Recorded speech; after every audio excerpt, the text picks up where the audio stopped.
Welcome to the podcast that is designed to fuel your success in selling technology solutions. I'm your host, Josh Lopresto, SVP of Sales Engineering at Telarus, and this is Next Level Biz Tech.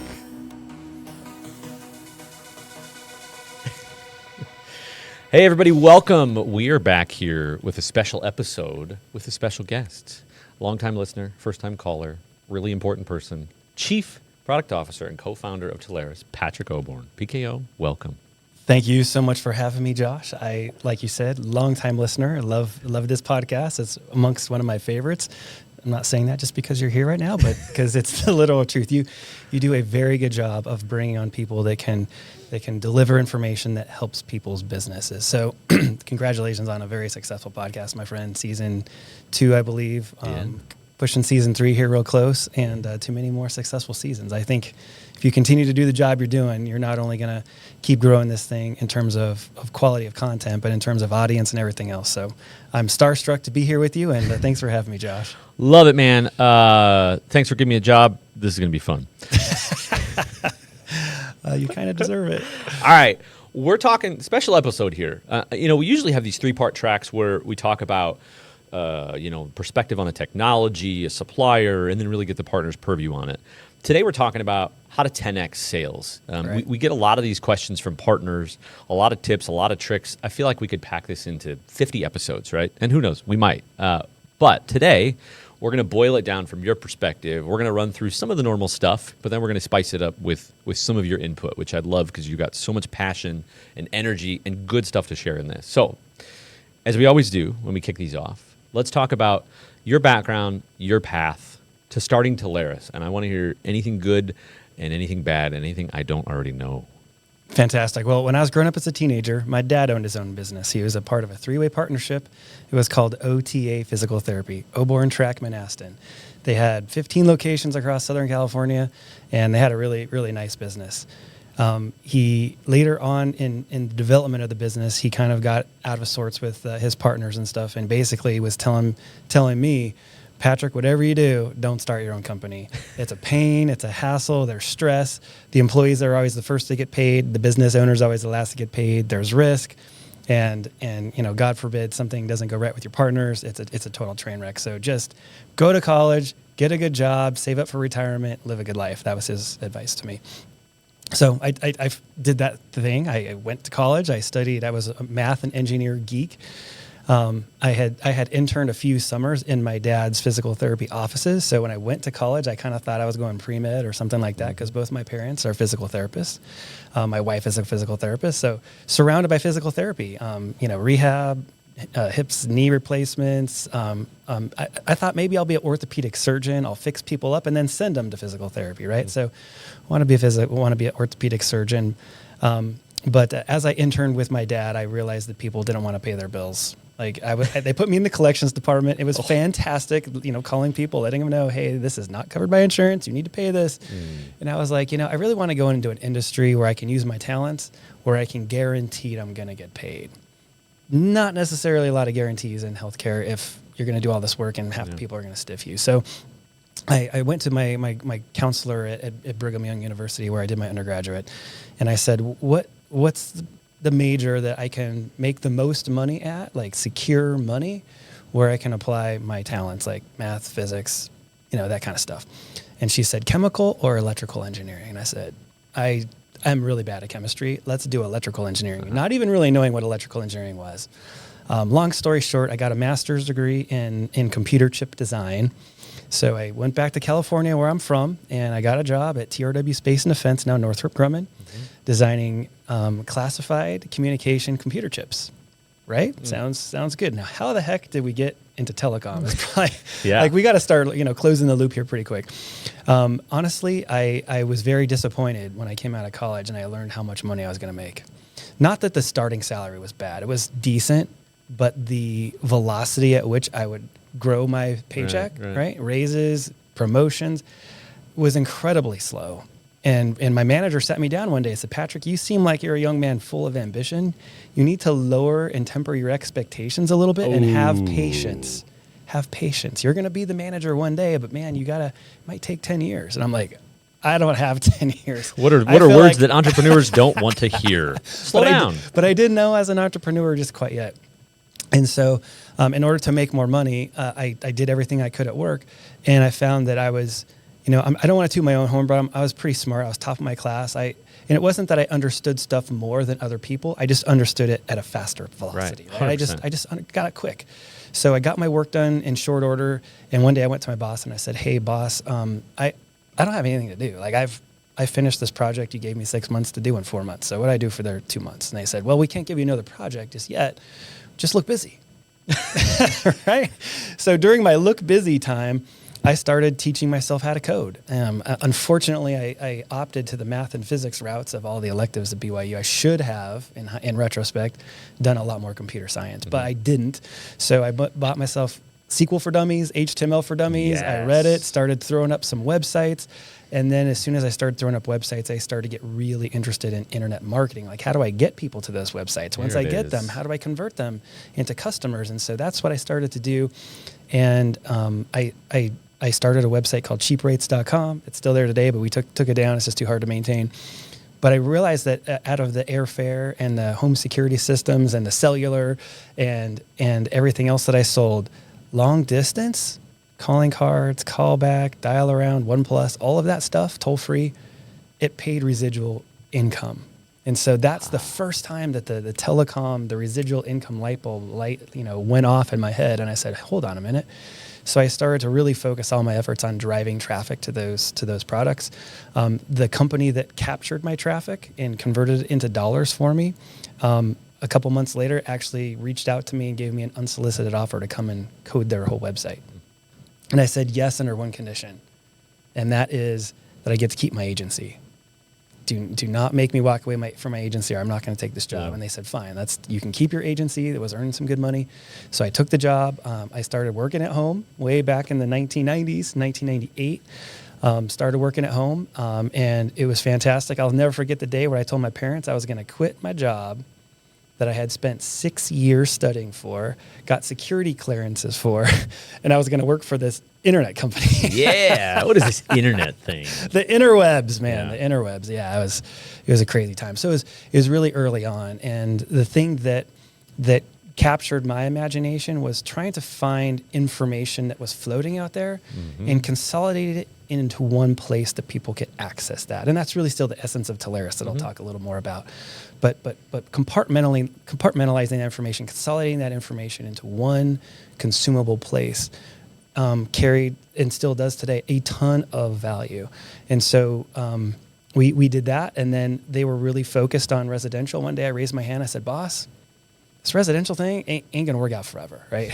Reading the tea leaves doesn't take an expert to see that long distance is going to flat rate, or just you pay a fixed amount and you just get it, right, as part of your wireless plans. And so I suggested to my boss one day, hey, why don't we open a commercial division where we can leverage all of these affiliate relationships we have out there to drive commercial telecom and internet leads as opposed to just residential. So I have my background in residential. I built all their back-end systems. I said, let's do this. And my boss politely said, that sounds like a great idea, but we're not doing that. Oh. And I said, okay. I said, but how about this? What if I start my own company and we build it up and we federate our two companies together, and I'll be the business division of your company and you can maintain the residential division of your company. And they said, fine, but don't expect us to invest any money in it. If you want to do this on your own dime, then let's go forward. So my next call was to my best friend growing up, Adam Edwards. And I said, hey, Adam, I have a business opportunity for you, my friend. I think we can really make some inroads here. And he said, really, what are we going to do? I said, we're going to sell commercial telecom and long distance. Yeah, there it is. And he laughed because he was an auditor at KPMG and then later on a controller of a startup tech company. And he's like, commercial telecom? What the hell is that? I said, bro, it pays residual. He said, I'm in. Yes. Done. That's all that matters. So my second question to him was, how much money do you have in your savings account? Because we're gonna need it. Like any good pitch does. I've been saving up. You've been saving up. And he said, I have 70 grand in my account. And I said, dude, I have 60 grand in my account. And we did the math and figured out what our burn rate was. If we could eliminate all of our expenses, we could survive 19 months. and give it a go. So we started coding and working hard. Adam just was out just trying to sell anything he could sell. And I was coding and trying to consolidate information so that I could have a system to plug into that network. Well, that system became GeoQuote. That system became the Telarus agent back office. That system became all of those things that we needed to work with that company. And so while we got started into an area that was really new to us, we really had a competitive advantage coming in, because I knew that once we had this system built, it would instantly show up on thousands upon thousands of websites on day one. Where was that? Yeah, where was that moment? Where was that moment in there? Was it that moment of when you realized, oh my gosh, we got something special here? Like, what was that turning point for you? It really came when they said no. And I saw it like clear as day. It's like, I'm telling you, you're going to be in a car accident. You need new tires. I'm telling you, it's going to happen. And they're like, we don't believe you. And I'm like, all right, I'm not going to be part of the accident. I'm going to remove myself and build another vehicle that has those nice tires on it. So I knew that would be big. I knew that people would want more internet, right? And so people always ask me, like, what's the vision of a founder of a company? Well, really, it's, in retrospect, the last 20 years, it looks like we made most of the right turns. We made most of the right choices. But in reality, we could really only see 1 or 2 years out. Yeah. Right. So we knew that at the time, A, people were going to want more internet. B, they're going to want to know how much it costs. And C, they're going to want to know where it's available. Because even back then, the availability was much, much worse than it is now. Like, you could be on one street and have great internet. On the other street, you're on DSL and dial-up. It was awful. And so, figuring out those problems and figuring out how to consolidate that information in one place so that the people that worked with us could have a competitive advantage, right? They could be faster. They could be more knowledgeable. They could be more efficient in their sales motion. And consolidating that into one easy-to-use software platform. And so it's really funny, if you look at the TSBs that are out there, Telarus is not started by people who are in the business who just morphed out and just kept growing it, right? We were from outside of the business coming into this space, and the things that really jumped off the page to us were all of the inefficiencies that existed, all the things that maybe if you grew up here, you just accept as normal because that's how they always are. We came in and those things stuck out to us like a sore thumb. It was like, okay, let me get this straight. You don't know what you're selling. You don't know where you're selling it. You don't know how much you're charging, and you don't know how much commission you're going to make on the back end. Like, how does anybody function in this business? And you're going, guys, I've figured this out. Like, the answer is right here. Gosh, we could do something great. And so we didn't come here for the technology. We came here for the opportunity to organize information. And that's what I think a lot of people don't see when they look at this channel itself, and especially when they look at Telarus. I mean, your job, Josh, as a sales engineer, is to organize information, right, through experiences, through trainings, through interactions, right, and then take that information and to be able to push it back out into a very proprietary, very valuable information stream, very valuable advice based on my experience, which is a lot. Based off my training, which is a lot, CISSP, AWS certified. I mean, you've gone through all those things, right? Plus, you add on top of that the frosting, which is actual real-world interactions with customers. The information that you have organized in your brain is really more important than anything that we could offer here at Telarus. And so figuring out a way to compartmentalize and consolidate that information is really why we're here today. And this is an area that I think a lot of partners miss out on. I think that in this business, just like we kind of changed the paradigm a little bit, right? From let's just get out there and hustle our network and just get them to order their stuff through us. Right? That was version 1.0. Version 1.0 wasn't network marketing, let's be honest, right? Like, it was order that, CenturyLink circuit through me and I'll get paid and it'll be great. But they really weren't adding value at any stage of that interaction. All right, I want to come back to adding value. Yes, sir. I want to start with motivation. Yes. So we're going to get, I know you've got some really good, unique strategies that we're going to talk about of how to add value, how to 10X it, all of those things. Real fast, can I finish that story? All right, go ahead. So when I told my parents I was leaving, they mocked me. They thought it was a dumb decision, right? With kids, sometimes they've got these grandiose things. My parents didn't understand internet, and they didn't understand residual income. They didn't understand any of those two things. So when I started working on it, my first check came from my first affiliate company. And my dad was like, wow, you've been working all of your free time, your total side hustle, all of it on that damn computer, he called it. working on that damn computer all day. You're not coming down to eat with us. You're not hanging out with us. You're on that damn computer all the time. And I got a check in the mail. And my dad actually said, hey, Cheryl, come here. Patrick just got a check from his little internet business. How much? Patrick, How open much? it up. How much is it? $18.58. Yes. And he was like, wow. He goes, son, I knew you were smart, but this is like genius level. Dude, you spent all that time and effort. And I said, but Dad, it's going to be $18.58 plus the commission I earned last month, plus the commission I earned this month, plus the commission I'm going to earn next month. Plus, he didn't understand that. He literally told me, you would have been better off to spend that time at McDonald's because you would have made 10 times more money. And so every time we had a Telarus Partner Summit back when he was alive, I would invite him. And every time when Adam started his big pitch and everyone's in the ballroom, I would just whisper to him, McDonald's. And he knew what I was talking about. That's all right. That's awesome. I have not heard that story. That's great. Is the story. All right. Well, while you're crushing it with motivation, I want to keep on that theme. So Yes. you've had a lot of, I mean, besides obviously being part of founding this, driving it to what it is now, but you've had some great, personal motivation, right? You're running 800 miles a day, all these great, all these awesome things that you've done, these 100-milers. But I'm just kind of curious for the partners, what are 1 to 2 whatever lessons that you've learned personally, professionally, in all these crazy accomplishments that you have that are helpful, you think, to motivate the partners, to push it to the next level, to do the things that we're about to share secrets on with them? I think one of the things that I suffered from, especially early on, was imposter syndrome. Adam and I showed up at Channel Partner Show. Our company was 4 or 5 years old. We had a brand new business model, which was really tool-based, online-based. It wasn't human network-based, so to speak. It wasn't multi-level marketing-based. It was based on a couple of key things. And people told us you're just gonna you're gonna commoditize the market. You got to sell our products on value. And I'm like, people don't really care what value your product is. They care what the capabilities are. They care what you're going to charge. They're going to care how you support it, how you install it. That's what they're going to care about. They're not going to care about the quote unquote value that you keep referencing. And so talking to a supplier or talking to a partner about a business they know a lot about and kind of telling them they're not wrong, but maybe they're misinformed, or maybe they just don't see the vision, the total vision of what it could be. That was hard, because how do you build your credibility when you're new at something?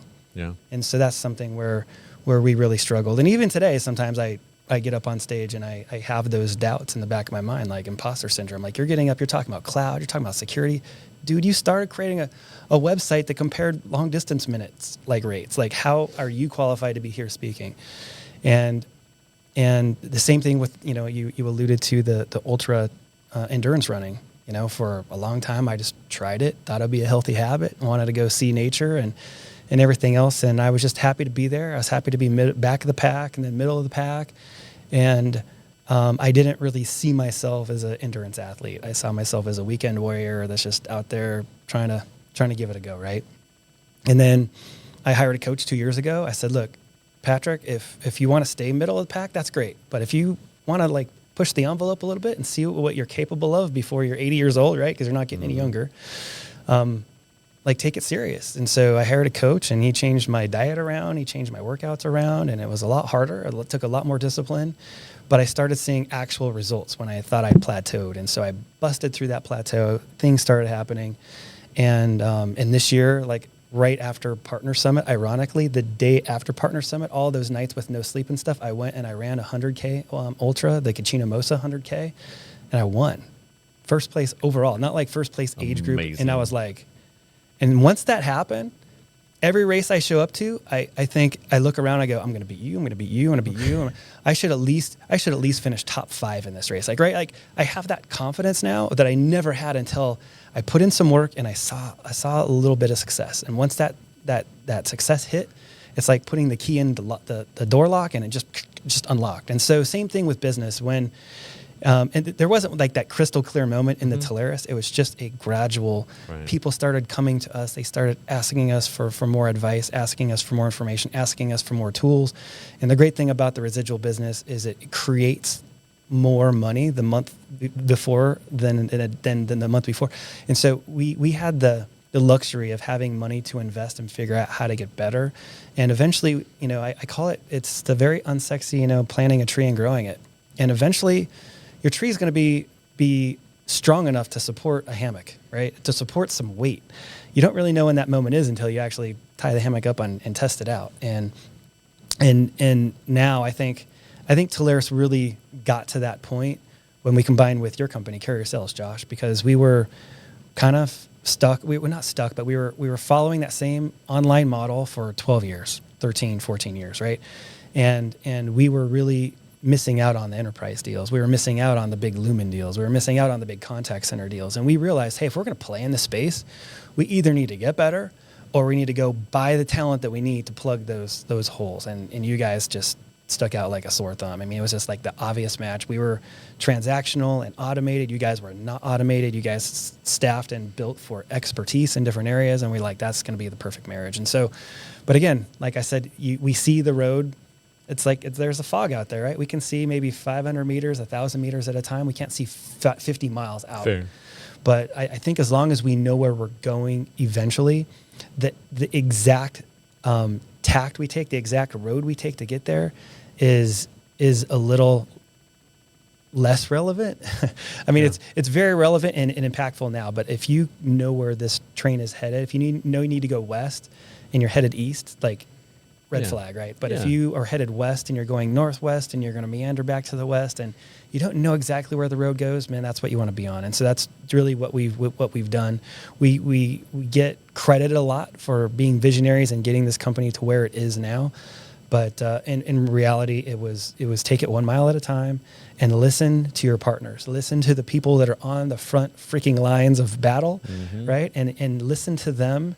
Listen to what their customers need, because at the end of the day, this whole industry exists to help the customers consume technology the way they want to consume it. So it's good. It's a long road. Good stuff. I love that. Let's talk about the first step here. Let's baseline it, right? I mean, you think about who's listening to this potentially. This could be partners that have sold a specific technology in cloud, but maybe didn't venture into contact center, or vice versa. Or maybe somebody that is thinking about doing this that is at a current affiliate marketing company and going, wait a minute, I've got all these relationships. I could come do this, right? Step one, right? People understanding our world as it exists. Some people still don't even know that it exists. They think direct sales is the only way, or I go buy my gear from a certain gear company and that's it. And that's the only way. So what of the partners that you have seen be very effective in communicating their value to a prospect? Let's say it's a new prospect. What is that pitch? What's the strategy? What have you seen really work well in that part of it? I think that is a fantastic question. It's an area where everybody needs to figure out what their value is. And what I like to tell people, I said, look, you know that you're doing something right when the customer thinks of you as a part of their team, not a sales rep, right? Direct reps are out there all the time. You cannot have your customers pigeonhole you into that direct rep plug. Like that's not your whole, that's not what you do, right? You are a part of their team to advise. Now, how is advising a thing? How can advising be valuable, especially to customers in many cases that don't think they need your advice, right? You have to make it crystal clear as an advisor that you are a technology broker. Rewind. You are not a technology broker. Why did I say that? Because most people nod in their heads, right? No, that's a no. You are not a technology broker. You know what you are? You're a technology information broker, right? Because as you talked about on prior podcasts, especially in security, cloud, IT, managed services, why are companies having a hard time staffing, right? Because these people are incredibly expensive. It doesn't make sense to have a incredibly expensive person limited to just your company. They get bored. They're not exposed to all the technologies that they want to be exposed to. And ultimately, where do these people end up? They end up at our suppliers. The suppliers are it, and our suppliers are multiplying and replenishing the earth, right? There's over 400 now and growing because there's more suppliers coming in on the consulting side. I mean, there's so many different areas of technology that require consultants. So that's where all the talent is.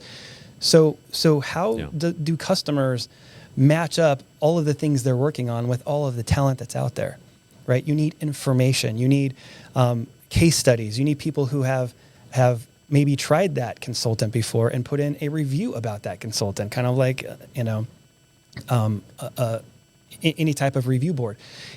You have to take all the information that's out there about the capabilities of the suppliers, which are numerous, right? The quality of the suppliers that are numerous, and work with somebody like Telarus, right? Where we vet each of these suppliers. We make sure that they are quality, right? You will never be embarrassed by putting one of these people in front of your customers, but also giving you the tools and information you need so that you can be that broker of information of who can do it well, who can do it on time, who can do it on budget, right? And really help our customers augment, because right now, every customer, every business is a technology company, right? When you're battling for customers, when you're out there battling for market share, when you're out there sometimes battling for survival, or battling the regulating authorities, or battling whoever they're in battles, right? And by virtue of being the information broker, who can help them in which instance. And so if a partner can communicate clearly enough to their customer, look, I am a technology information broker. I can give you, remember this pitch, I can give you information that you cannot find in Google. I can give you information that you cannot find in Forrester. I can give you information you cannot find in Gartner, right? That is why you need me, right? Because I will help you make the decisions that make sense for your business, that keep you in budget and help your projects progress, everything else. But more importantly, I can help you, Mr. Customer, be an all-star because I'm on your team. And you get credit for being my boss. I'm just funneling information to you. I'm funneling a list of suppliers that you need to talk to, the questions you need to ask them, the things that you need to vet your technology world. So each customer out there has so many projects, so many needs. Some of them are technological, some of them are human resource, staffing, and other resource-related issues. Some of them are budget, some of them are legal. Like the customers out there, they face so many of those things. And so if a person can convince a customer, I need to be a part of your team because I bring information you cannot find anywhere else, that is the pitch. And I think a lot of people still get pigeonholed into the sales rep, pigeonholed into the go get me a quote, right? You're like, these are things that Google, like there's plenty of technology out there that can do some of these things. So I think that's where people miss. And combine that with the imposter syndrome, and it's like, well, how am I really a technology information broker? Crazy. Like they don't believe it. Like they look in the mirror and tell yourself. What's the worst thing that happens, right? If the worst thing that happens when you ask these is if you get a no, great. That's scary. Let me move on and stop wasting time with a customer that I don't need to. And you brought up a really good point.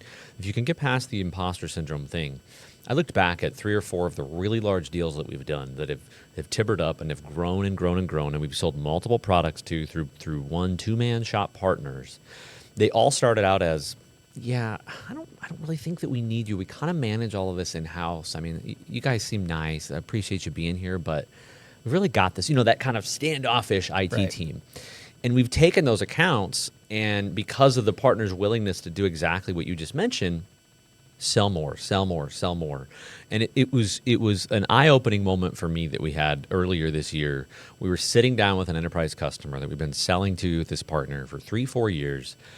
And it was a business review. He brought his whole team in. And this is the guy that's been there signing the contracts, signing the LOAs, that is the sole purchaser, that we thought knew the partner really, really well. He was like, hey, I got just one quick question.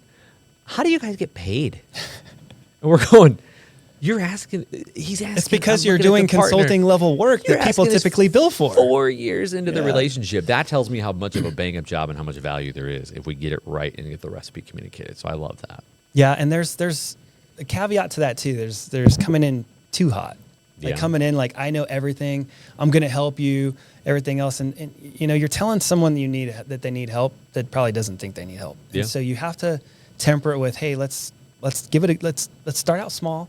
Just like you said, I mean, that's the key. Start out small, find a beachhead, and expand from there. If you come in spieling all the stuff that you can do, and I'm your security guy, and I'm your cloud guy, and I'm your everything guy, people are like, whoa, time out. You just sold me some voice a couple years ago, and now all of a sudden, like you're everything technology. Like, so people have to understand what that is. But if they can just start with the basic concept of technology information brokerage, I'm your conduit to people that can do certain things for you. They can do them well because we have a collective experience that we're that we're putting into our recommendation engine. So Yeah, and you brought up a really good point. Play the long game. This is not a short term. These trees take time to grow.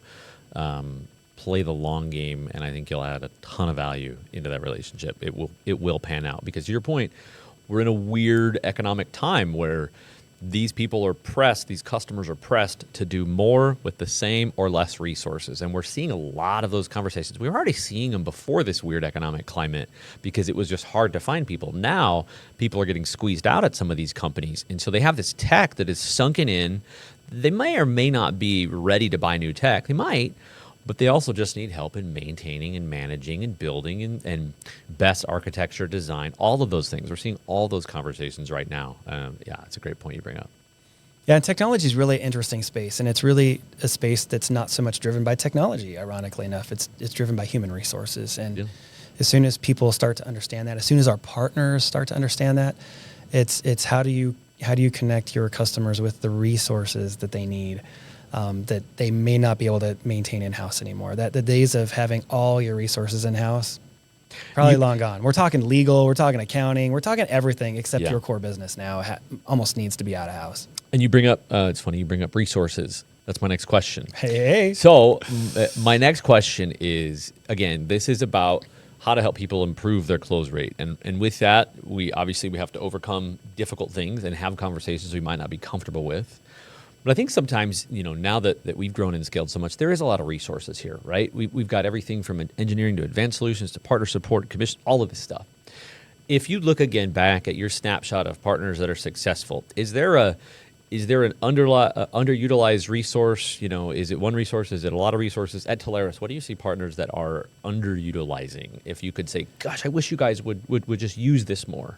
So I have a two-part answer to that question. First, I want to talk about just stuff that doesn't have anything to do with Telarus. It's just the bedside manner of the partner and how they are communicating with the customer. So when you go in and start to engage with a customer, you need to find a problem that they have that they don't know about. That's key number one. So I talked to a partner the other day, and they had just signed, coincidentally, a large physical therapy firm. And this is how the conversation went. Mr. Customer, we need to talk about your unified communication platform. Mr. Customer said, no, we just have put in a new phone system and we're good. And we've got 19 locations and I'm in constant contact with my IT guys. They give me the thumbs up. And most agents would be like, okay, well, I guess let's talk about security. No, what the agent did very smartly, he texted their main number. Hey, is it okay if I come in tomorrow for an appointment? Do you have any open spots in the afternoon? And guess what happened? That text came back as undeliverable. Wah, wah, wah. Right? And so he's like, look, your competitors can accept text appointments from their customers. You cannot. And the customer didn't believe the agent. The customer's like, that's wrong. They've been telling me this works because he's the CEO, right? So he's not necessarily the tech guy. I said, and the agent said, pull out your phone and text your biggest physical therapy location, your biggest office. Text them if you can come tomorrow for an appointment. And his bounced as well. And the CEO was like pissed. He's like, and the agent said, congratulations, you can't communicate with over half of your potential patient, your customer base, right? So it was, again, illustrating a problem they didn't know they have. And every company has one. Every company has one. You may call their call center and sit on hold for 10 minutes, right? That means they either have a workforce optimization problem, they have a queuing problem, they have something is off, or they haven't put AI in front of it so they can eliminate 70% of the calls that could be self-serviced, right? So there's always something there. Yeah. So if our agents can understand how to figure out what that problem is. Second thing is understanding the resources at Telarus, because part of being a technology information broker is understanding what problems could potentially exist over here and what solutions you can marry them up to and match them up to. So understanding the different types of engineers that Telarus has that we can bring in, the different types of tools. Maybe you're not ready for an engineer yet. Maybe you just want to go through a quick security assessment, right? Just ask them a couple questions about their GDPR compliance or PCI. I was on the phone personally with a customer the other day who wanted to have a security conversation, but the agent was deathly terrified. He's like, I've never had a security conversation. I'm suffering from imposter syndrome right now. I would really appreciate it if you would just use the tool, use the Telarus assessment tool, and guide the customer through it so I can hear, right? And I can hear what it's like, and then I can do all the assessments on my own after that. So I said, fine, let's go. And I started talking to the customer. Instantly, the customer entered into a defensive posture, right? He thought I was like, why are you asking me all these questions? I said, listen, I'm your defense attorney. Like, I can't defend you. I can't help you, like, right? Or like a doctor, I can't help you if you're not honest with your physical condition right now. If you lie about symptoms or things that are going wrong, like, I can't treat it. And worse, I may misdiagnose you with something because you didn't give me all of the symptoms that you had. So I said, listen, in the spirit of just openness, okay, just be transparent. This is not going to go to your boss. This is not going to impact your job rating or your pay or your promotion or anything like that. Just be as honest as you can, and we're going to give you an assessment, and you can choose which part of the assessment you want to run upstream or which part you just want to use your own, whatever. So we went through, and I said, some of the questions like, do you have a SOC and SIM? And he's like, I know we need to do that, and I'm trying to get one in by the end of the year. Can we assist you? He's like, yeah, that would be okay. And then we got through another question. I'm like, you are a medical facility. Are you HIPAA compliant? He goes, I think we are. I'm like, okay, well, let's put you. Yeah. I said, you process credit cards and copays. Are you PCI compliant? Yeah, I don't know, Patrick. I'm the IT guy. Like, is PCI my job? So it wasn't even a technology question. It was like, who's responsible for this type of question? And I said, yeah, you run the firewalls, you run the network. That's the information that carries the credit card data. Yes, it's you. But don't worry, we have access to people that can come and help you get PCI compliance so that your job's not at risk, right? So your company's not at risk for losing their PCI compliance. And once you lose PCI compliance, guess what, buddy? No more credit cards for you. So that could impact your business pretty big time, that you can't collect credit cards at the point of when the patient's. So it was a combination of technology, knowing the things that I was going to bring in, knowing the things that we could connect that customer to, but it was also understanding the mindset of the customer, right? It's not shoving all this stuff down your customer's throats. It's having honest conversations with them. It's simple things like building trust with them and getting them to open up to you. Because once they open up to you, then you can really do your job. Then you can really have the opportunity to connect them to the engineering and all the other resources that Telarus has to offer. And one of the biggest values that we have is that we have relationships with lots of suppliers. But it's not just the relationship itself. It's understanding the quality of that supplier, understanding how they perform in the real world, right? And that's information that your customers are never going to know. They're never going to find all the suppliers that are out there because, quite frankly, a lot of them come to us, Josh, because they're terrible at marketing, right? Their technology is awesome. Their engineer is awesome, right? But they can't tell their own story. They can't. Their website's awful. But, man, their product is awesome. And so that's really where we're coming in. But it all starts with the customer engagement.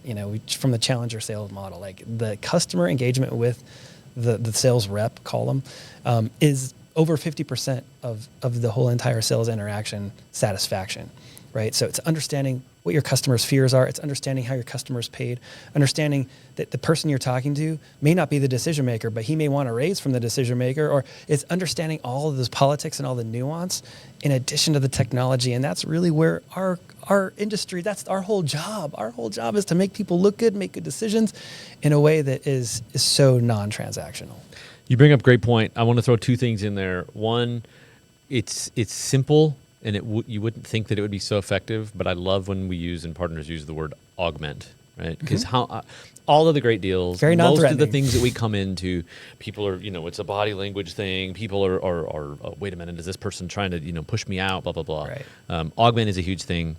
You brought up another great point of where make no assumptions when you go into this. I love your strategy and I've seen it be really effective on figure out what their competitors are doing.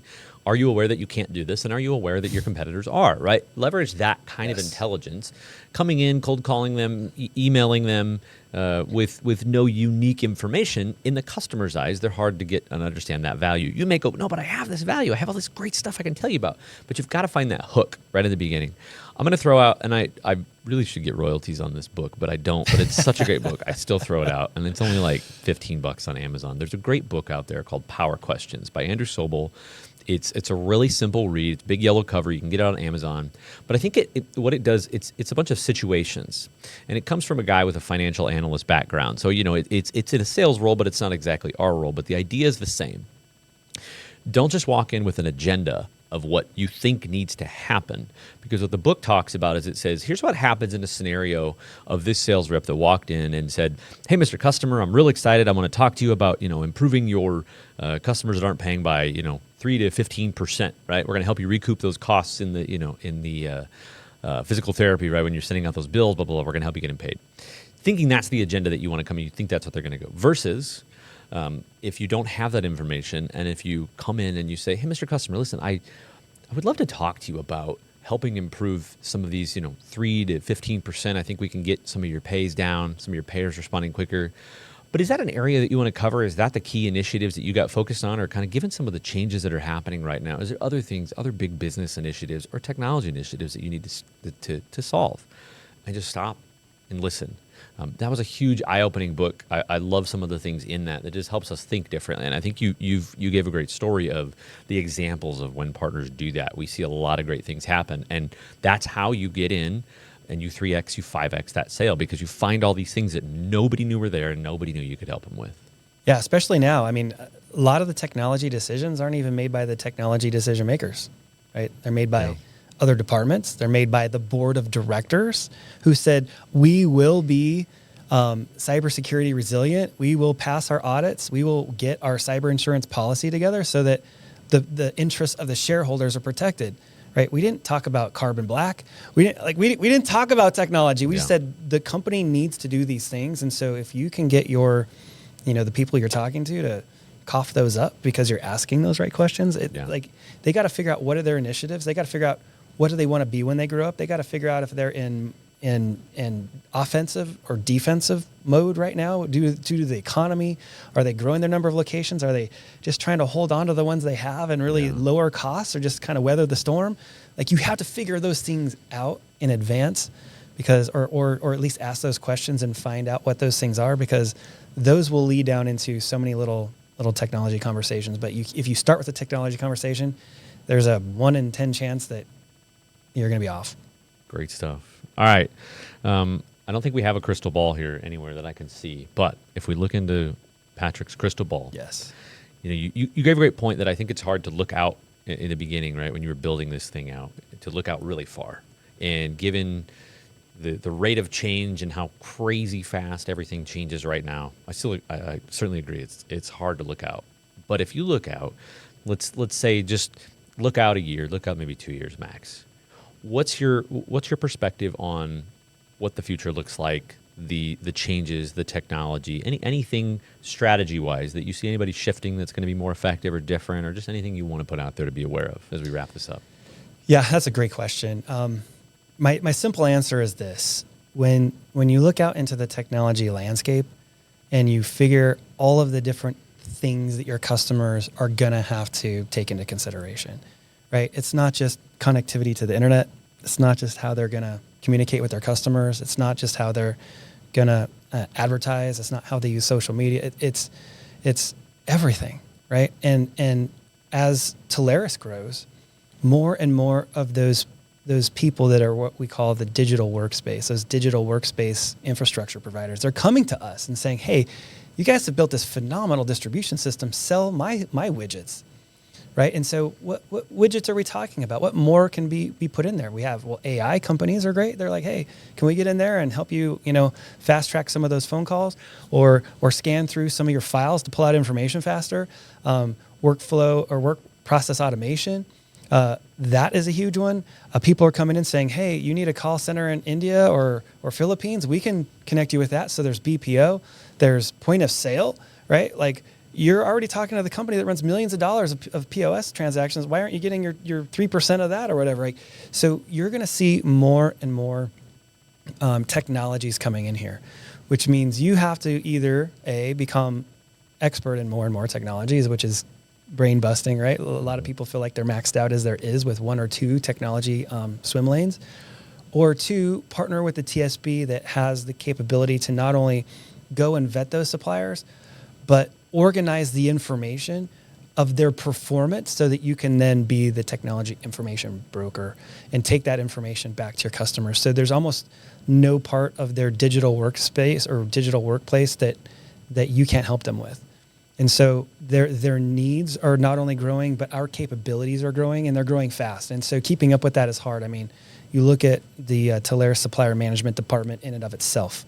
I mean, they've got divisions now. They've got people that specialize in certain providers and certain service categories. It's a lot. And then from my perspective on the product side, we're going through and we're creating SKUs. We're creating individual categories of every product, right? Every product, even down to the OEM level of everything that we have access to. And Josh, it's tens of thousands of SKUs, and growing is probably going to get into the hundreds of thousands of SKUs.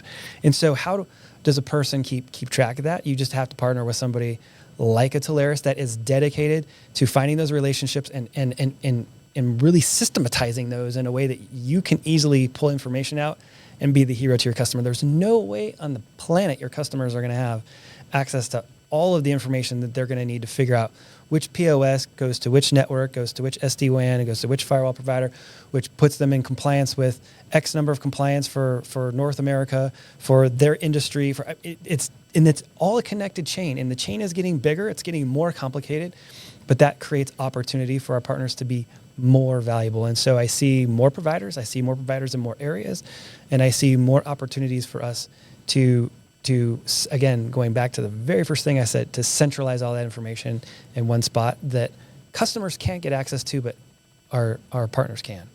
Beautiful stuff. Okay. Patrick? Did I mention flying cars? I forgot the flying cars. It's coming. We're selling cars. Hey, I know we joke about that, but why not? We're selling charging stations. We can do that. We can get you paid on that. So my gosh, charging stations and video surveillance. We're inking in there for sure. All right. There's literally nothing we can't sell as long as our partners focus on creating their own value in their customers' mind. If their customers are thinking that they are part of their technology team, that's your product. And companies like us will figure out what to put in the store shelves. So we'll go out and work with our upstream providers and make sure that you have everything on that shelf that you need to service that customer. Good stuff. Okay. I'm questioned out, Patrick, man. I appreciate you coming on. I appreciate you doing this. Lots of good nuggets in there. Lots of just motivation, inspiration, and then some strategy. So excited to do this. We will have to have you back on for more of these. I feel like we could talk for about 3 hours on this topic, but thanks again, man. Appreciate you coming on. No, and thanks for having a tremendous podcast, tremendously successful, interesting, and keep up the fantastic work, Josh. I love Next Level Biz Tech. You're doing an awesome job. Appreciate it. Kudos, man. All right, everybody.